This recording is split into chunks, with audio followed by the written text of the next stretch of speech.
Lechelar patrocina 8 Magazine León.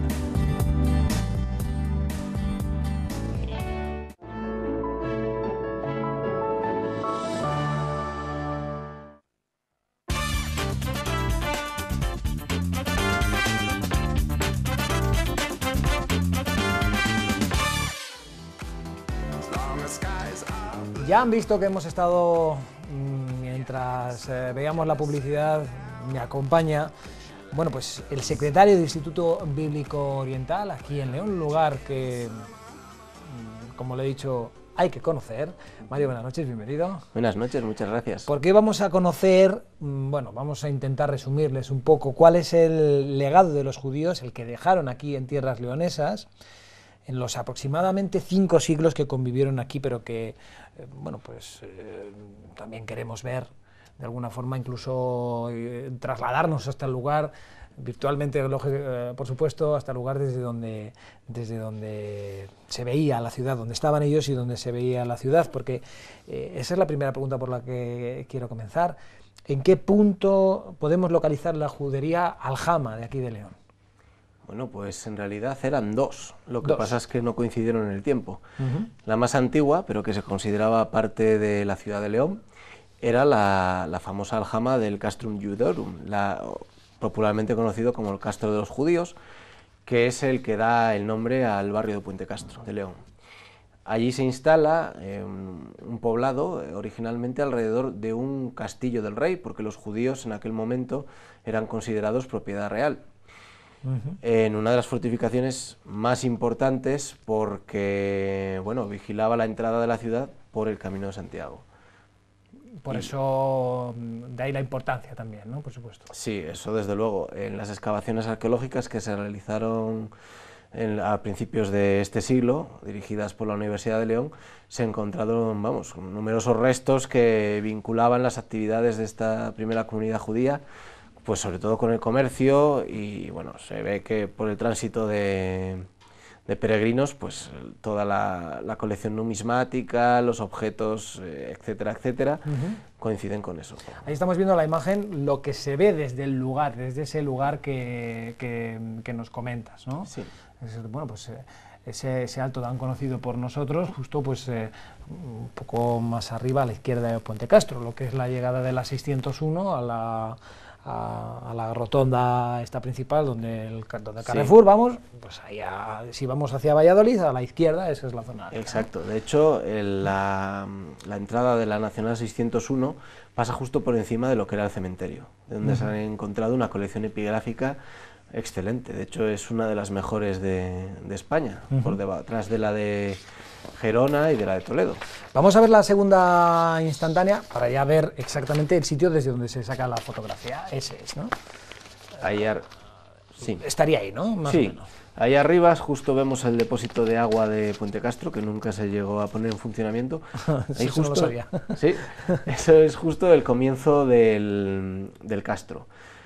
Seguiríamos ascendiendo, se ve que forma una meseta, que es clara obra del ser humano, y que va ascendiendo ligeramente hasta que llega un momento que hay una elevación un poco mayor. Ahí es donde se ubicaba originalmente el castillo. El castillo, estamos hablando de algo más bien tipo mota, una fortificación muy sencilla. Y justo al final, como partiendo con respecto de la continuidad del monte, se ve que alguien ha cavado un foso, precisamente para proteger ese flanco de un área que no estaría tan bien protegida. Es una atalaya excelente, se ve todo León.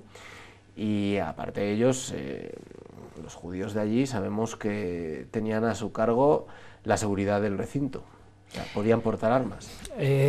Ya hemos ubicado esta primer asentamiento, ¿no? de los judíos. ¿Cómo eran de numerosos? Supongo que dependiendo de las épocas, ¿no?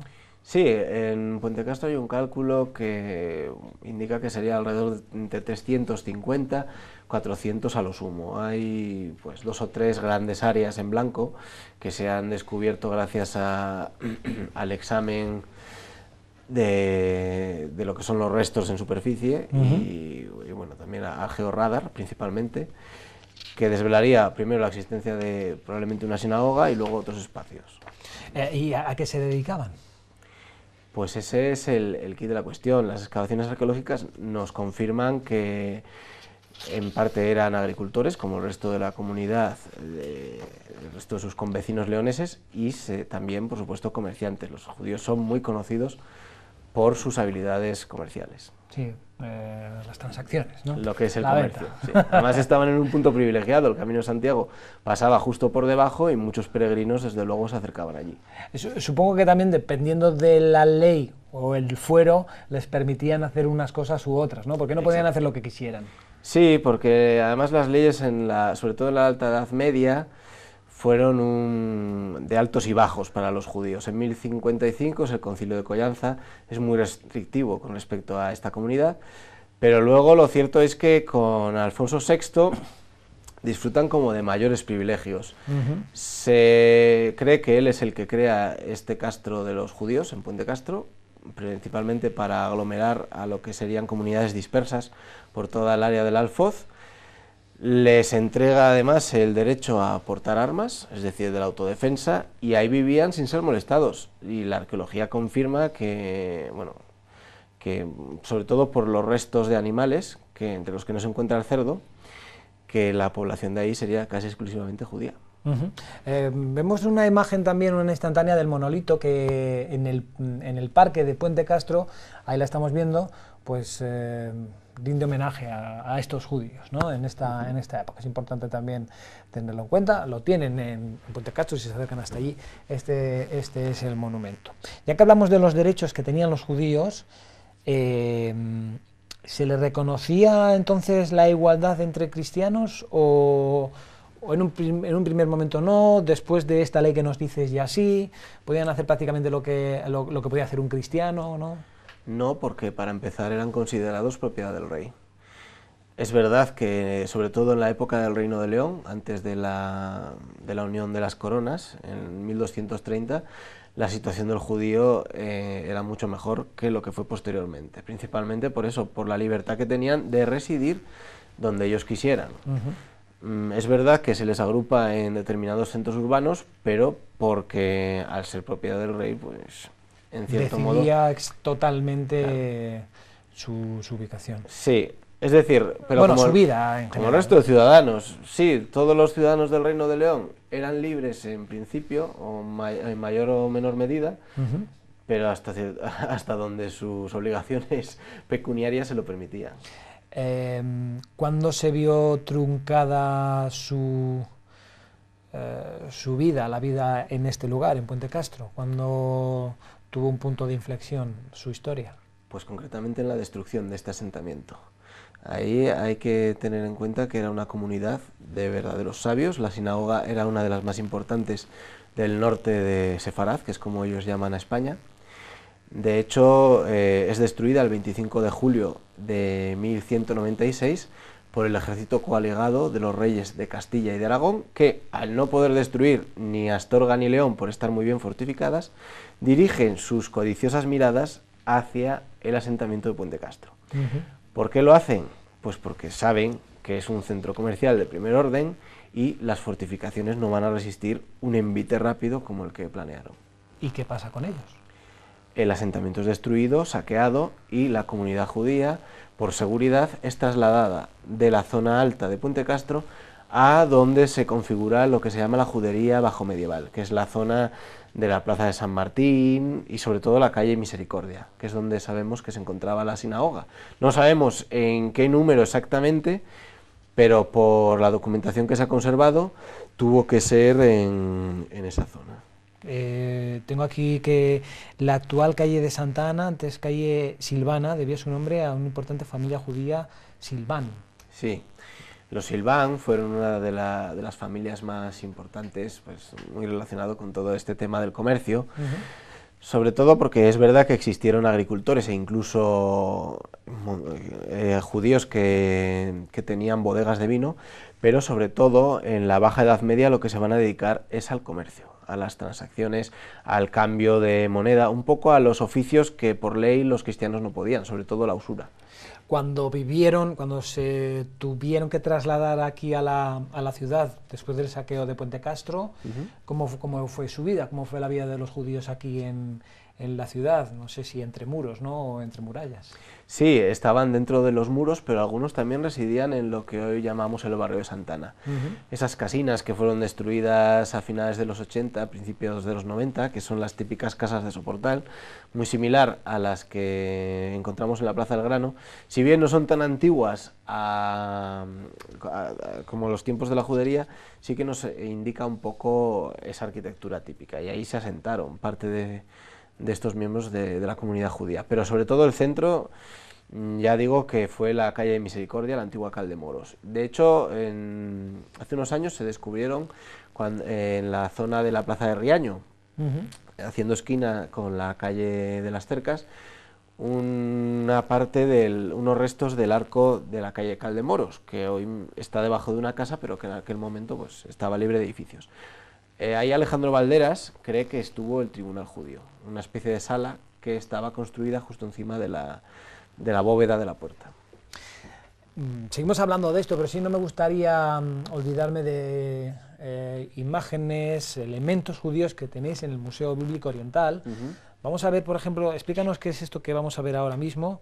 Es una Torá, ¿no? Con estuche. Es una Torá con su estuche de madera lo más noble posible y una sobrecubierta de terciopelo, hilo de oro y piedras preciosas. Es verdad que esto no es sefardí, esto ya es askenazí, son las comunidades de lo que hoy sería Polonia, Alemania, etcétera, etcétera, porque, claro, de lo que es la judería leonesa, en realidad solo conservamos los restos epigráficos que se guardan o bien en el Museo de Toledo, en el Museo Sefardí, en el de la Catedral y una muy bonita en el Museo de León. También tenemos una Torá, yo no sé, bueno, ya nos estás diciendo que no es de aquí, supongo que será alguna parte del mundo, ahí la estamos viendo, es otra imagen que podemos encontrar, no la imagen, sino ya en sí la Torá en el museo, ¿no? Esta sí es sefardí, pero bueno, no es probable que estuviera nunca en León. Es otra de las piezas más destacadas, la tenemos así ligeramente extendida para que la gente se haga una ligera idea de cómo es el rollo por excelencia de las escrituras hebreas. Hay otro manuscrito, de hecho vamos a verlo ahora, otro manuscrito también en hebreo, ahí lo estamos viendo, ¿no? Para dejar buena cuenta de lo que nos acabas de decir.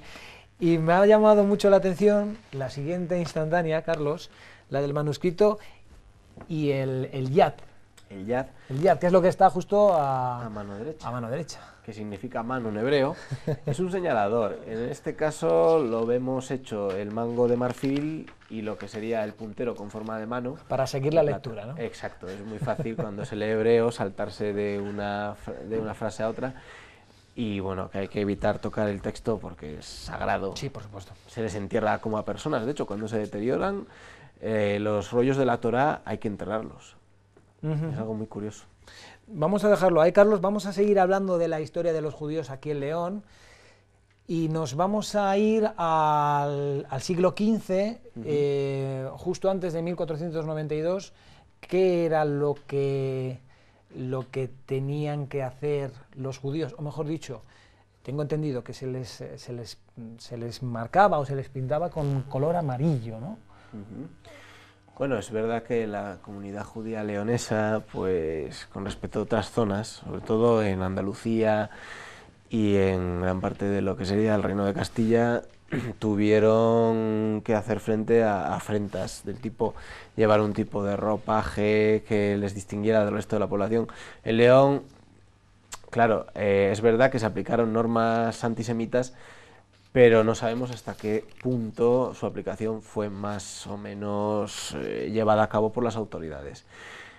Sí que el antisemitismo crece en el siglo XV y llega al extremo de que en 1481 se ordena la concentración de la comunidad judía leonesa, que hasta ese momento en teoría era libre de asentarse donde quisiera, se les obliga a concentrarse en dos sitios muy concretos. Uno es el gueto, por usar el tecnicismo, de Cal de Rodezneros, que estaría en la zona de lo que hoy es la calle Puerta de Sol, justo al lado de la Plaza Mayor, ¿no?